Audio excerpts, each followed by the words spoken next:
SKB Bangla টিউটোরিয়ালে তোমাদের স্বাগত। আশা করি তোমরা প্রত্যেকেই ভালো আছো এবং সুস্থ আছো। আজ আমি তোমাদের জন্য SLST TET প্লাস PT এর জন্য Set-1 নিয়ে এসেছি, যা তোমাদের শুধুমাত্র WBSLST নয়, UPSC TET, PSC সব ক্ষেত্রেই এই প্রশ্নোত্তর খুব কাজে দেবে। তো চলো প্রশ্ন উত্তর পর্ব শুরু করা যাক। আজকের প্রথম প্রশ্ন অর্থাৎ 1 নম্বর প্রশ্ন, ভারতীয় নোবেলজয়ী অর্থনীতিবিদের নাম কি? উত্তর অমর্ত্য সেন। 2 নম্বর প্রশ্ন, অর্থনীতির জনক কাকে বলা হয়? উত্তর অ্যাডাম স্মিথ। 3 নম্বর, প্রতিযোগিতার ভিত্তিতে বাজার কত প্রকারের হয়? উত্তর 2 প্রকারের হয়। 4 নম্বর, রবীন্দ্রনাথ ঠাকুর কত বছর বয়সে কবিতা রচনা করতে আরম্ভ করেন? উত্তর 8 বছর বয়সে। 5 নম্বর, কোন পত্রিকায় রবীন্দ্রনাথ ঠাকুরের প্রথম স্বাক্ষরযুক্ত কবিতা প্রকাশিত হয় ও সেই কবিতার নাম কি? উত্তর অমৃতবাজার পত্রিকায় রবীন্দ্রনাথ ঠাকুরের প্রথম স্বাক্ষরযুক্ত কবিতা হিন্দু মেলার উপহার প্রকাশিত হয়। 6 নম্বর, জনসাধারণের সক্ষমতার নামই হলো উন্নয়ন, এই উক্তিটি কার? উত্তর অমর্ত্য সেন। 7 নম্বর, অর্থনীতির পরিধিসমূহকে কয়টি ভাগে ভাগ করা হয়েছে? উত্তর 2টি ভাগে। 8 নম্বর প্রশ্ন, রবীন্দ্রনাথ ঠাকুরের প্রথম প্রকাশিত কাব্যগ্রন্থের নাম কি? উত্তর কবি কাহিনী, যার প্রকাশ সাল হল 1878 খ্রিস্টাব্দ। 9 নম্বর, শ্রীমতী মধ্যমা এটি কার ছদ্মনাম? উত্তর রবীন্দ্রনাথ ঠাকুর। 10 নম্বর, ঝরা পালক এটি কার প্রথম কাব্যগ্রন্থ? উত্তর জীবনানন্দ দাশ। 11 নম্বর, বাংলা সাহিত্যের প্রথম সার্থক উপন্যাসের নাম কি? উত্তর দুর্গেশ নন্দিনী। 12 নম্বর, উদ্ভিদ পুষ্টিগুণ অর্জন করে কোথায় থেকে? উত্তর মাটি থেকে। 13 নম্বর, প্রতি একক ভরে বেশি ক্যালোরির যোগান দেয় যে খাদ্য তার নাম কি? উত্তর ফ্যাট জাতীয় খাদ্য। 14 নম্বর, রক্তের লোহিত রক্তকণিকার আয়ুষ্কাল কত? উত্তর 120 দিন। 15 নম্বর, মানুষের প্রতি 100 মিলি বিশুদ্ধ রক্ত অক্সিজেনের পরিমাণ কত থাকে? উত্তর 20 মিলি। 16 নম্বর, তিমি মাছের প্রধান সাহাসঙ্গের নাম কি? উত্তর ফুসফুস। 17 নম্বর, একটি স্তন্যপায়ী প্রাণী ডিম পাড়ে, তার নাম কি? উত্তর একিডোনা। 18 নম্বর, AIDS বা HIV ভাইরাস হলো এক ধরনের কি?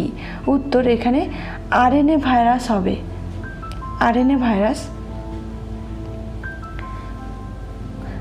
19 নম্বর, উদ্ভিদ কোষের সব থেকে গুরুত্বপূর্ণ কার্বোহাইড্রেট হলো কি? উত্তর সেলুলোজ। 20 নম্বর, জাইলেম কলাটি কোন কোষ দ্বারা গঠিত হয়? উত্তর মৃত কোষ দ্বারা। 21 number, he is known for his kindness, এখানে অ্যাপ্রোপ্রিয়েট নাউন হবে, প্রিপোজিশন হয়ে গেছে। Answer abstract noun.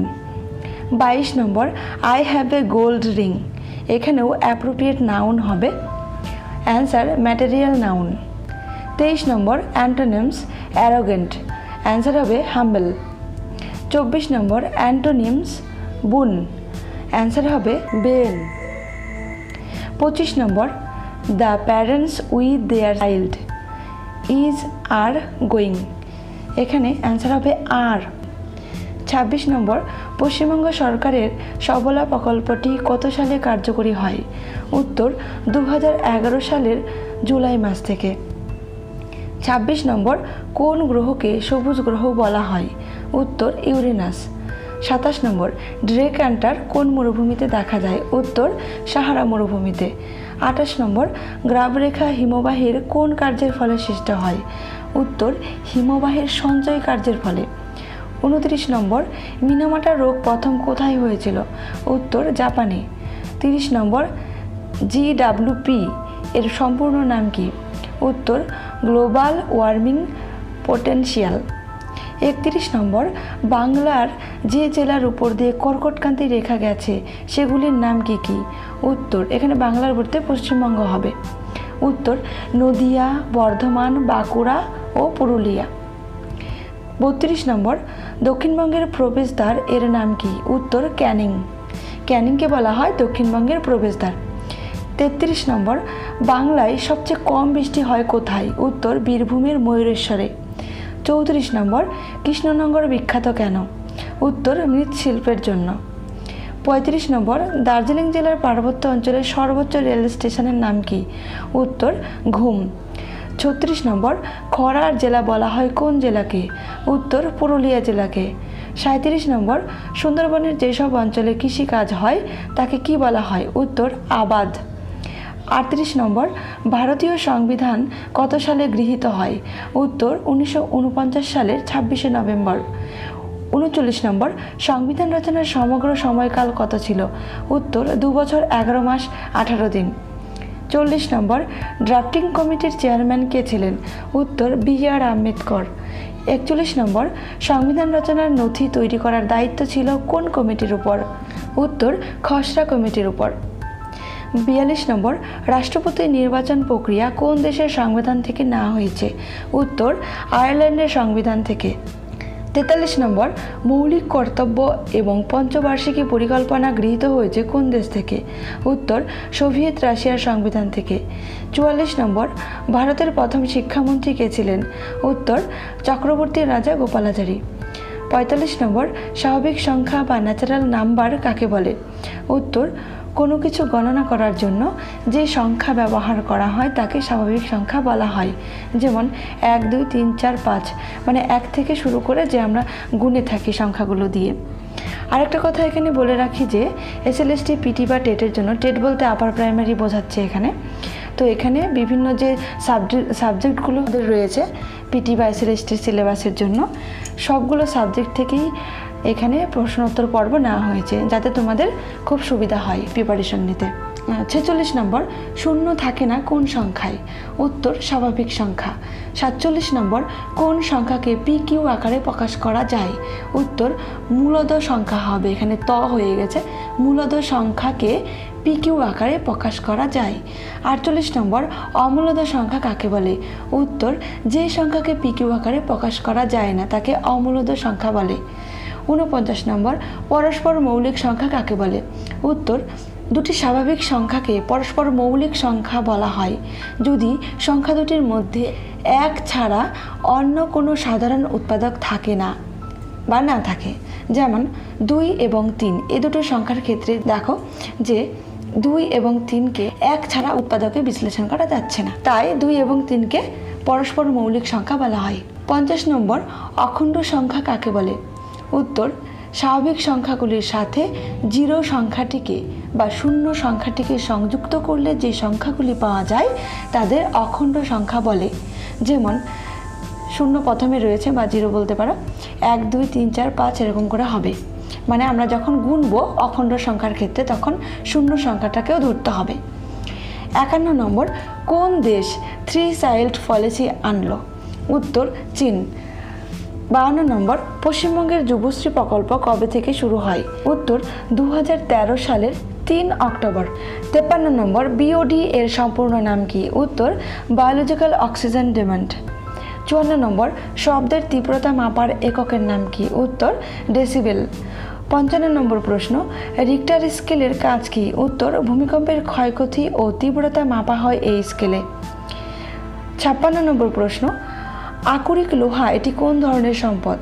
উত্তর, এটি একটি অপুনর্ভব এবং গচ্ছিত ও খনিজ সম্পদ। 57 নম্বর প্রশ্ন, ভারতের বৃহত্তম তৈল খনির নাম কি? উত্তর, বোম্বে হাই। এখানে আরেকটা কথা বলে রাখি তোমাদের, যে তোমাদের মনে হতে পারে যে এখানকার প্রশ্নগুলো সবই মানে একদম খুব সহজ এখানে দেওয়া হয়েছে, কিন্তু সেক্ষেত্রে আমি বলবো না, কারণ কোনো প্রিপারেশন নেওয়ার ক্ষেত্রে সহজ থেকেই আমাদের কিন্তু শুরু করতে হবে, এটা মনে রাখতে হবে, এটা কিন্তু ভুলে গেলে চলবে না। আর সেই জন্য এটা কিন্তু আমাদের সেট নম্বর 1, তোমরা প্রত্যেকেই ফলো করতে থাকো, আশা করি তোমাদের খুব কাজে দেবে। 58 নম্বর, ভারতের প্রাচীনতম তৈল খনির নাম কি? উত্তর, অসমের ডিগবয়। 59 নম্বর, তেল পরিমাপের এককের নাম কি? উত্তর, ব্যারেল। 60 নম্বর, ভারতবর্ষে মোট বিদ্যুতের কত শতাংশ অপ্রচলিত শক্তি থেকে আসে? উত্তর, 18%। 61 নম্বর, IGCAR এর সম্পূর্ণ নাম কি? উত্তর, Indira Gandhi centre for atomic research. 62 নম্বর, পশ্চিমবঙ্গের সীমান্তে কয়টি রাষ্ট্র রয়েছে ও কী কী? উত্তর, 3টি রাষ্ট্র রয়েছে, সেগুলো হলো নেপাল, ভুটান ও বাংলাদেশ। এই কোশ্চেনগুলো তোমাদের সহজ মনে হলেও এটা কিন্তু মনে রাখতে হবে যে কিছু কিছু কোশ্চেন আছে যে সহজ হলে সেগুলো বিভিন্ন এক্সামে দেবে।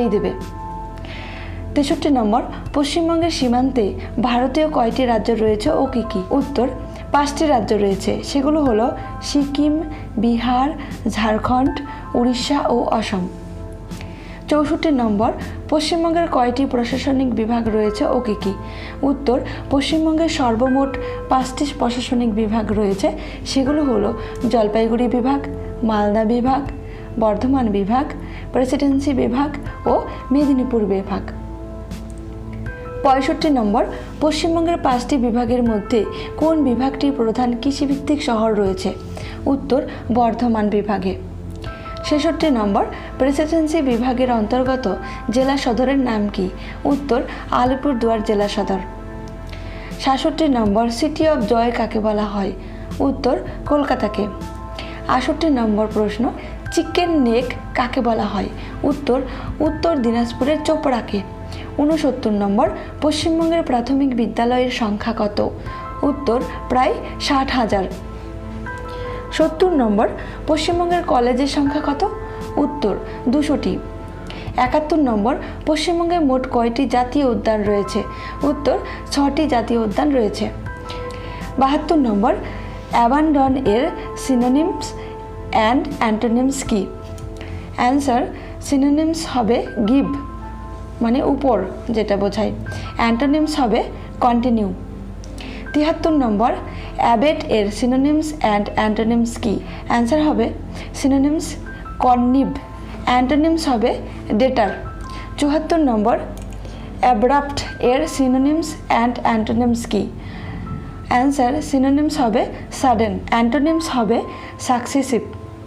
75 নম্বর, এক্সপ্লিসিট এর সিনোনিমস অ্যান্ড অ্যান্টোনিমস কি? অ্যান্সার হবে সিনোনিমস ক্লিয়ার, অ্যান্টোনিমস কভার্ড। 76 নম্বর, স্পেসিফাই এর সিনোনিমস অ্যান্ড অ্যান্টোনিমস কি? অ্যান্সার হবে সিনোনিমস ক্যালম, অ্যান্টোনিমস হবে অ্যাঙ্গার। 77 নম্বর, ডুরান্ড কাপ কোন খেলার সাথে যুক্ত? উত্তর, ফুটবল। 78 নম্বর, ক্রিকেটের পূর্ব নাম কী ছিল? উত্তর, ক্লাব বল খেলা। 79 নম্বর, আন্তর্জাতিক ফুটবল ফিফা কবে জন্ম নেয়? উত্তর, 1904 সালের 21শে মে। 80 নম্বর, ফিফার সদর দপ্তর কোথায় অবস্থিত? উত্তর, সুইজারল্যান্ডের জুরিখে।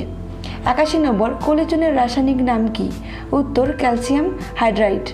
82 নম্বর, কলিচুনের সংকেত কি? উত্তর, CaOH2। 83 নম্বর, কোন বিজ্ঞানী প্রথম অজৈব যৌগ থেকে ইউরিয়া জৈব যৌগ আবিষ্কার করেন? উত্তর, জার্মান বিজ্ঞানী ফ্রেডারিক ভোলহার। 84 নম্বর, অ্যাসিটিলিন কোন ধরনের জৈব যৌগ? উত্তর, আলফাইন শ্রেণীর জৈব যৌগ। 85 নম্বর, পিভিসি পলিমারের মনোমার কি? উত্তর, ভিনাইল ক্লোরাইড। 86 নম্বর, আরএনএতে কোন শর্করা থাকে? উত্তর, 5C যুক্ত রাইবোজো শর্করা থাকে। 87 নম্বর, দুটি প্রাকৃতিক পলিমারের নাম কি? উত্তর, সেলুলোজ ও প্রোটিন। 88 নম্বর, ভারতীয় শিল্পের জনক কে? উত্তর, জামশেদজি টাটা। 89 নম্বর, ভারতীয় পরমাণু বিজ্ঞানের জনক কে? উত্তর, হোমিও জাহাঙ্গীর ভাবা। 90 নম্বর, বাংলা গদ্যের জনক কে? উত্তর, ঈশ্বরচন্দ্র বিদ্যাসাগর। 91 নম্বর, ভারতীয় অর্থনীতি ও রাজনীতির জনক কে? উত্তর, দাদাভাই নৌরোজি। 92 নম্বর, প্রতিসারাঙ্ক কি? উত্তর, শূন্য মাধ্যমে আলোর বেগ, কোনো মাধ্যমে আলোর বেগ এর অনুপাতকে সেই মাধ্যমের প্রতিসারাঙ্ক বলে। 93 নম্বর, ইংরেজি উপন্যাসের জনক কে? উত্তর, জিউভান্সি বোকাচ্চিও। 94 নম্বর, আধুনিক নাটকের জনক কে? উত্তর, হেনরিক ইবসেন। 95 নম্বর, ইংরেজি কাব্যের জনক কে? উত্তর, জিউফ্রে চসার। 96 নম্বর, WWW এর জনক কে? উত্তর, টিম বার্নার্স লি। 97 নম্বর, স্মগ কি? উত্তর, স্মগ হলো কুয়াশার মতো এক প্রকার অবস্থা যেটি গুট অথবা ধোঁয়া বহন করে। স্মগ শব্দটি প্রথম ব্যবহার করেন ডক্টর হেনরি অ্যান্টনি। 98 নম্বর, তীর্থঙ্কর শব্দের অর্থ কী? উত্তর, গুণী শিক্ষক। 99 নম্বর, চোল বংশের প্রতিষ্ঠাতা কে? উত্তর, ক্যারিকল। 100 নম্বর, মহাত্মা গান্ধীর রাজনৈতিক গুরু কে ছিলেন? উত্তর, গোপাল কৃষ্ণ গোখলে। আজকের ক্লাসটি এই পর্যন্তই। ভালো লাগলে একটি লাইক করো আর বন্ধুদেরকে শেয়ার করতে ভুলো না। আর তার সাথে এই চ্যানেলটিকে সাবস্ক্রাইব করে রাখো সমস্ত ক্লাসের নোটিফিকেশন পাওয়ার জন্য। সুস্থ থাকো, ভালো থাকো, ধন্যবাদ।